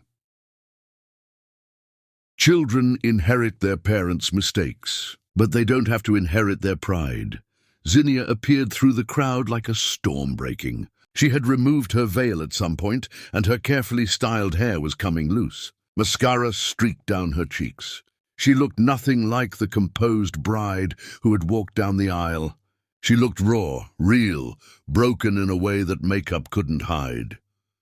"Dad," she said, her voice cutting through the silence. "Get up, please get up." Niels didn't respond. He remained on the floor at Tara's feet, his shoulders shaking, his breathing ragged.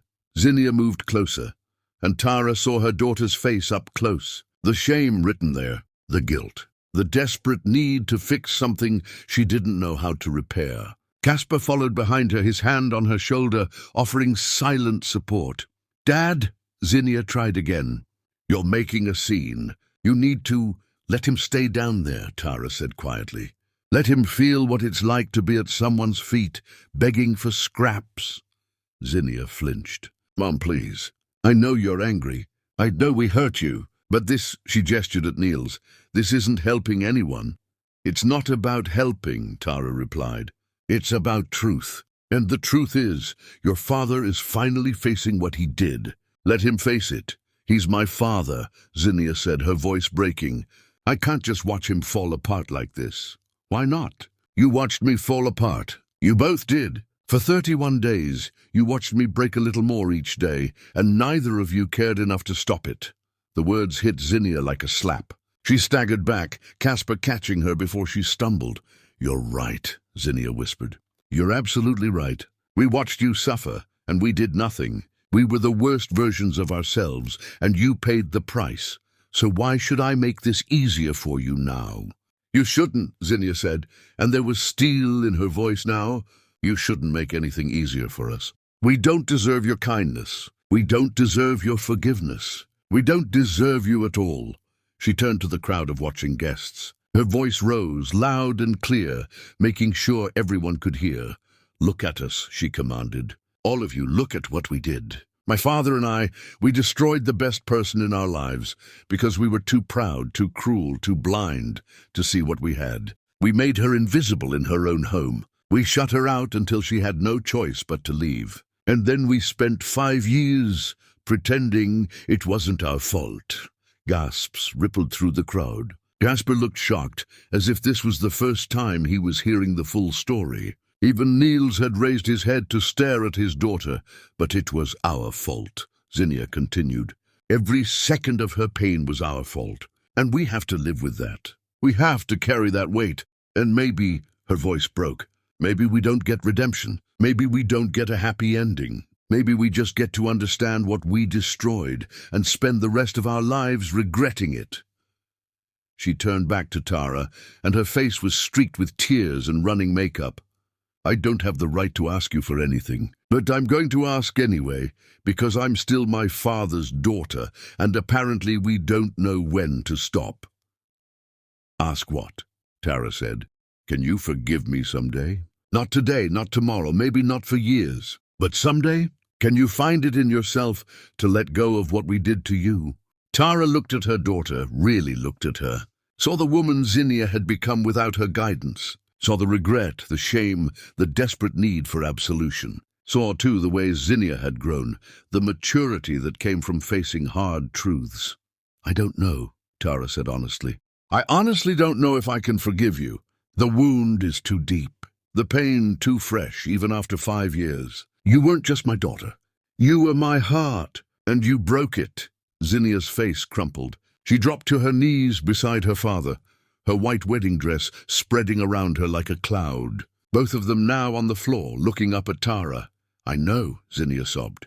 "I know I broke your heart. I broke mine too. Every day without you has been agony. Every milestone I reached, graduating, getting engaged, planning this wedding, all I wanted was you there. But I had destroyed that chance, and I didn't know how to fix it. You could have called," Tara said. "You could have written. You could have shown up at my door and apologized. You had 5 years to do something, and you did nothing." "I was afraid," Zinnia admitted. "Afraid you'd reject me. Afraid you'd tell me it was too late.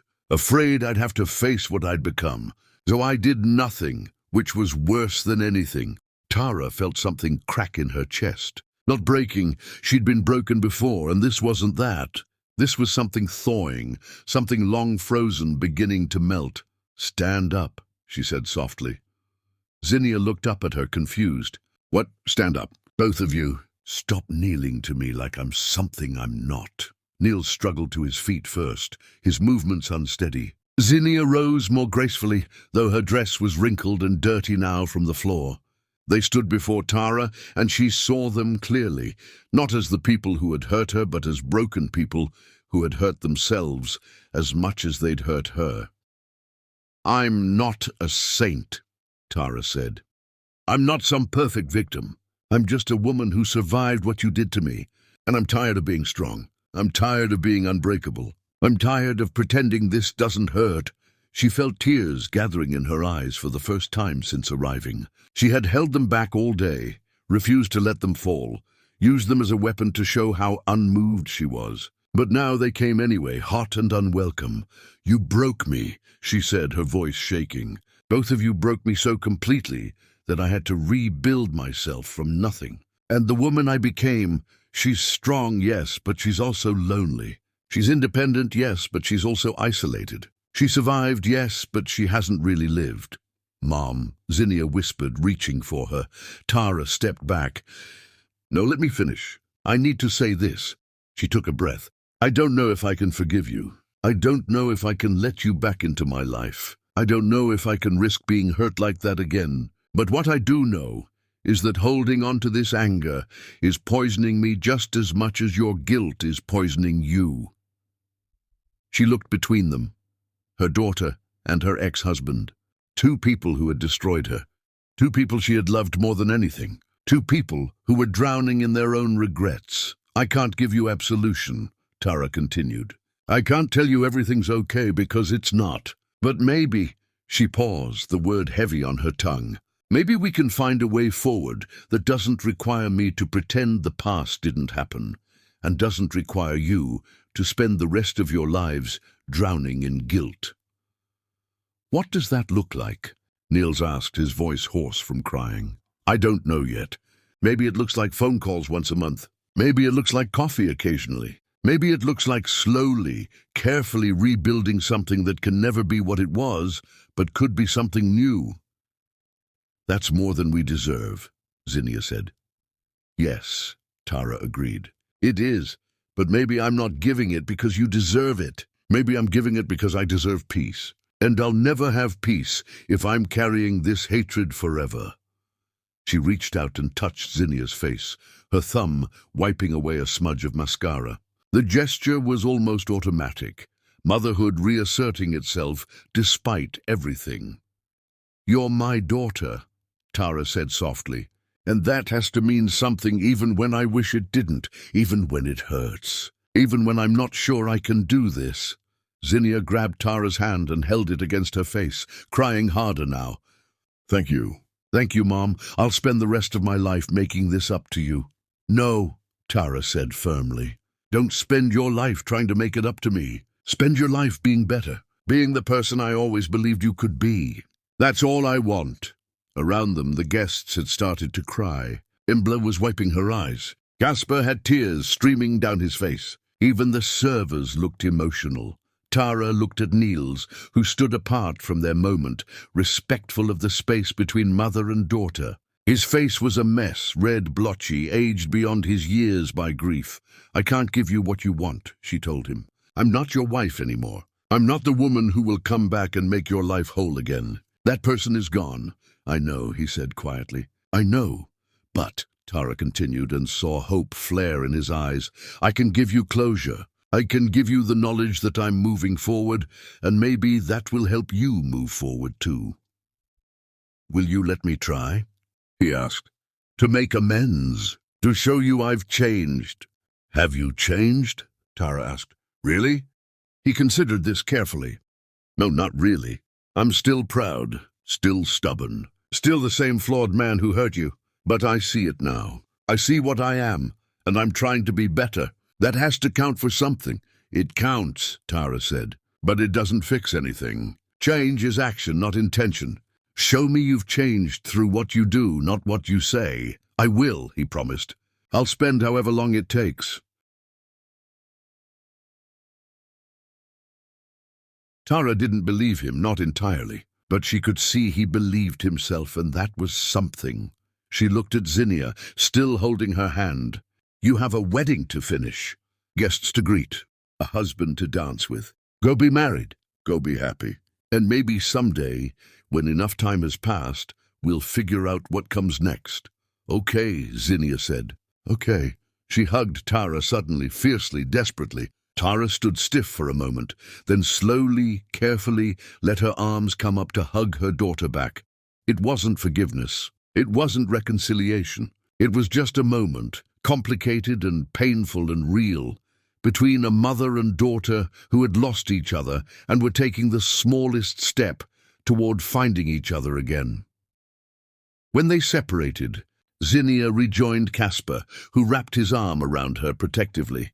They moved back toward the wedding festivities, though the celebration had taken on a different tone now, quieter, more thoughtful, weighted with truths that had been spoken. Tara stood alone in the middle of the reception hall, and for the first time all day, she felt truly seen. Chapter 10. The Queen Stands Unbroken.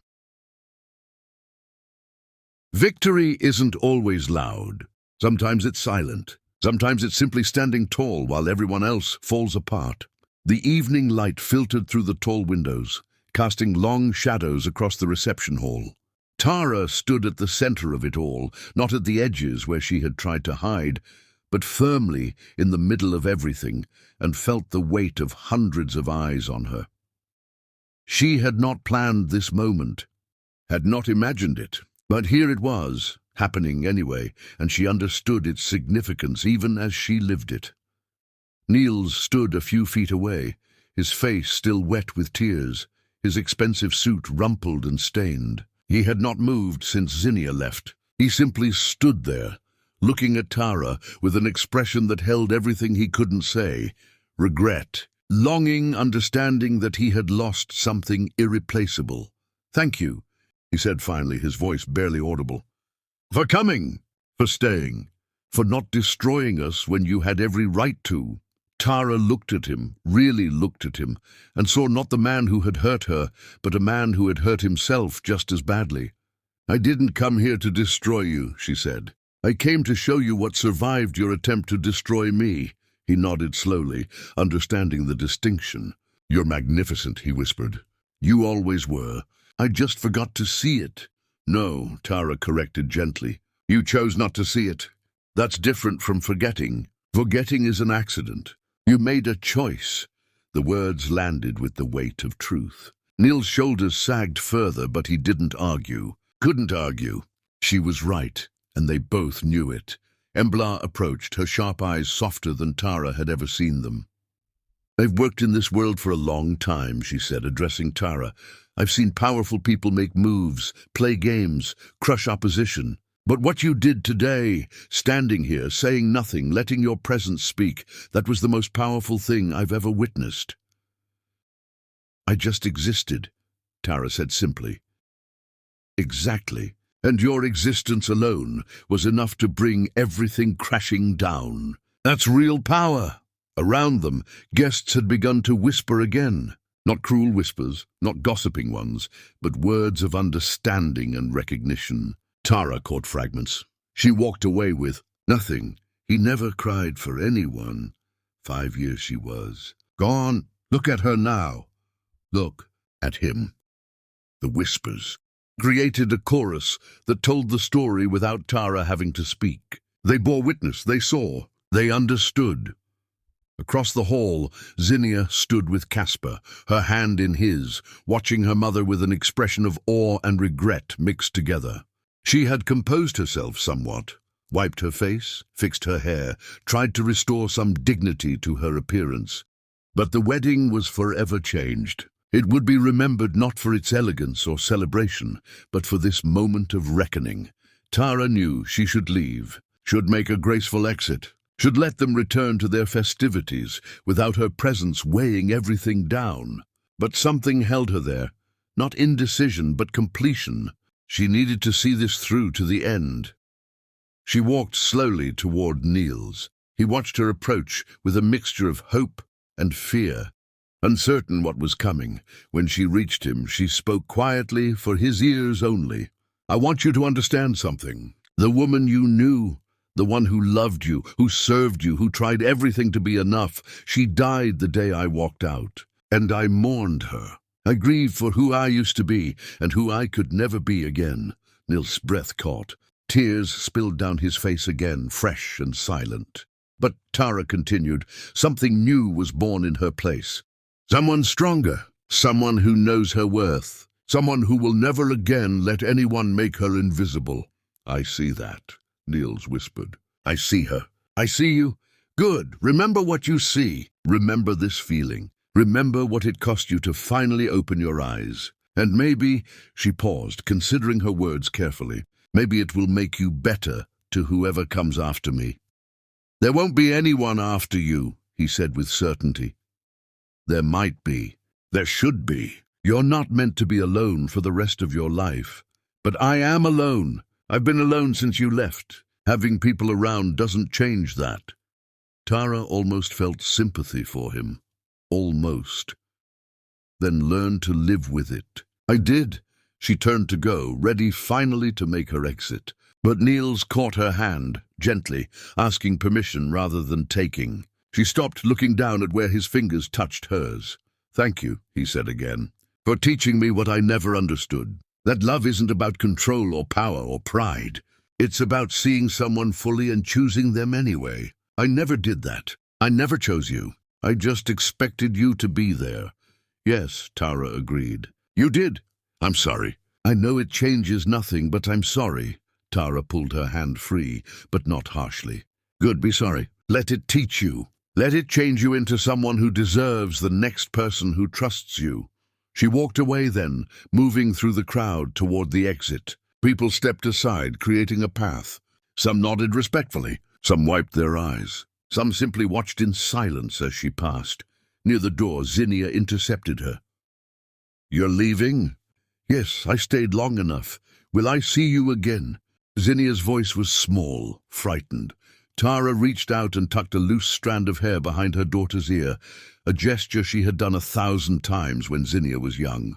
"Maybe someday when we're both ready." "I'm ready now," Zinnia said desperately. "No, you're not. Neither am I, but we will be. Give it time." "How much time?" "As much as it takes." Zinnia nodded, accepting this. "I love you, Mom. I never stopped loving you, even when I acted like I didn't." Tara felt her heart crack open a little more. "I know, love was never the problem.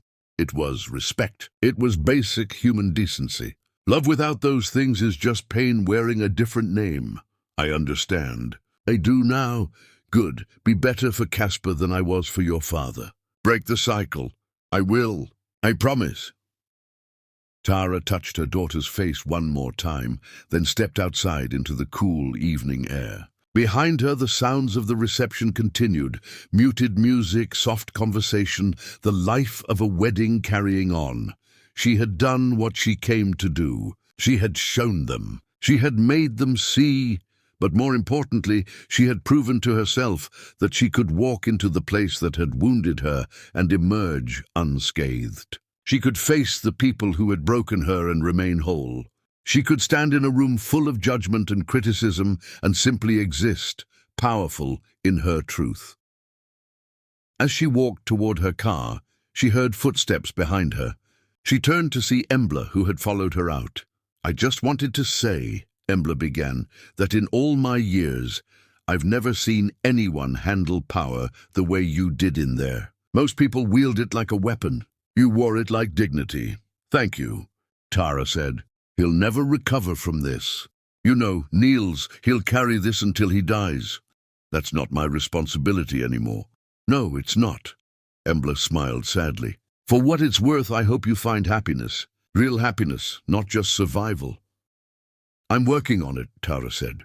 She got into her car and started the engine. Through the windshield, she could see the estate lit up against the darkening sky.